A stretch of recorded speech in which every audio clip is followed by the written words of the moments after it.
Alrighty, doing a quick video on the condenser replacement for the 2002 Honda Accord and related model years here.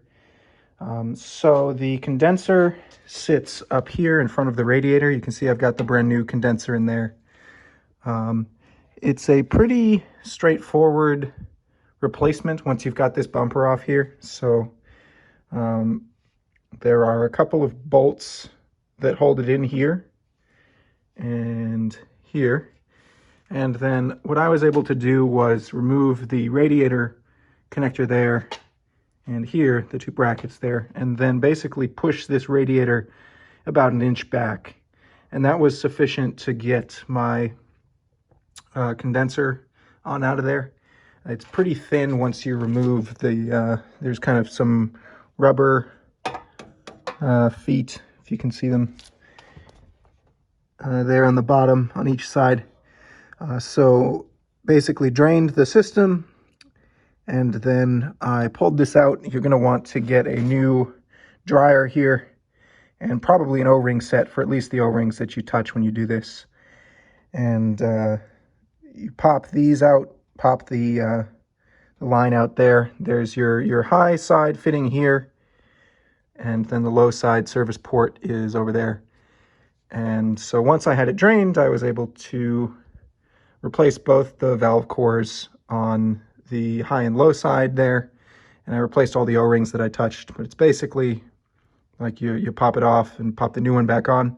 You do have to transfer this pressure switch here, and then pull the old one out, pop the new one in, and reattach it. Make sure you torque all these bad boys down with new O-rings. Put a little oil on the O-rings, and you should be pretty good to go. The old one, I'll get a picture of it, but it was essentially pretty trashed. This is a 400,000 mile vehicle. Not that you can really tell it, but you could definitely tell it looking here on the condenser up front. It's just mostly road grime and rock chips and dents and everything. So the entire bottom side there was folded in on itself. And when I ran the pressure test with the manifold gauge, even though the charge was pretty low, it was showing a very high pressure on the high side, which indicates like a high saturation temperature, which means that the condenser is not effectively getting rid of the heat. So the other major things to check on your AC system performance are that you have two fans here, main fan and your aux fan, or I forget exactly what they're called, but one of mine was completely toast, and the other was making a horrifying set of noises. So these are brand new, both of them, and they sound a lot better and move a lot more air than the old ones. So if those fans aren't working full speed, whenever you flip on the air conditioning switch and the compressor kicks on, these should be going, both of them at the same time. So there's a little bit of a troubleshooting procedure there, but you can try swapping the relays over in that box, double check your fuses. But for me, what I was able to do is transfer the plugs in between the two, and from the one that was working to the one that wasn't kicking on, and it still didn't have any go to it when I flipped on the air conditioning. And that will work even in key on, engine off position, so that you can try that in that fashion. So basically I removed both the valve cores, replaced those just in case, just because it's old, and then I replaced the O-rings, condenser, and then got it charging. The one life pro tip here is that you should just weigh the cans before and after, just to be extra sure how in case there's any residual in the cans. Sorry, my tool's all over there, but just in case there's any residual in the cans, you want to know how much you zipped into the system, and then your quantity is going to be here.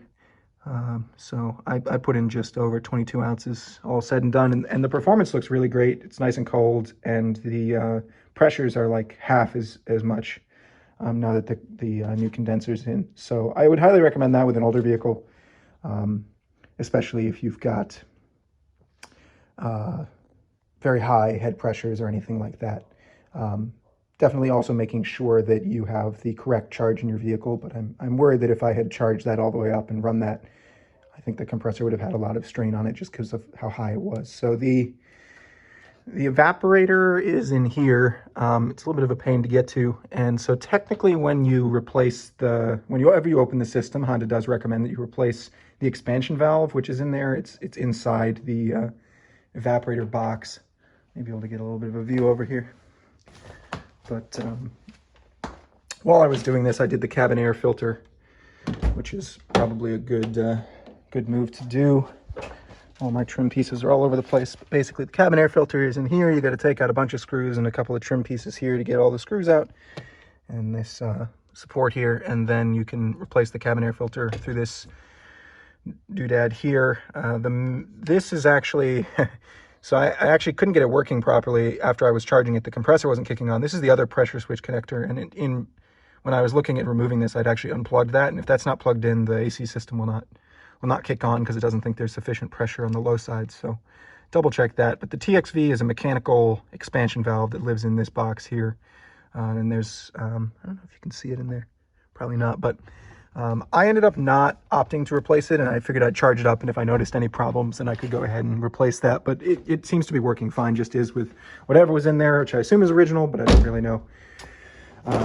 And so once you've got that all done, you should just be able to charge it up and be good to go. Pretty straightforward. And then I have a little halogen leak detector that I ran over all the low rings that I'd replaced, and everything seems to be holding just fine. So for now, I think it's pretty good, but this is definitely a lot easier than some of the models where you do actually have to like drain and remove the whole radiator. And just being able to push this a little bit with the flexibility of the hoses was enough to get it out. So I'd highly recommend you do that, especially if you got an older car, you've got you know, AC performance problems, high pressures, or poor performance in general. It's a lot cheaper to replace this $50 part than it is to eventually kill your AC compressor down there. So I'd recommend you do that as well.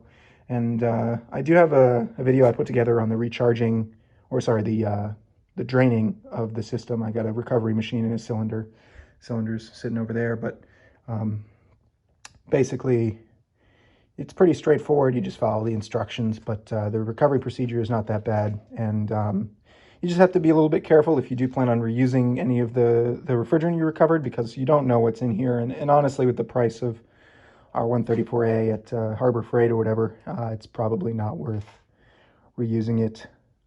If you do, you need to be very careful to check the pressure and the temperature on that cylinder, just to double check to make sure that it's correct. If it's high or if it's off, it can either indicate some sort of contamination due to air or some sort of blend refrigerant, because sometimes there's other kind of detritus in there, especially if it went through a used car dealership. They tend to zip some reused refrigerant in there, and it can end up contaminating it. So if you're not sure, just spend the $12 on 2 cans of it, and you should be good to go.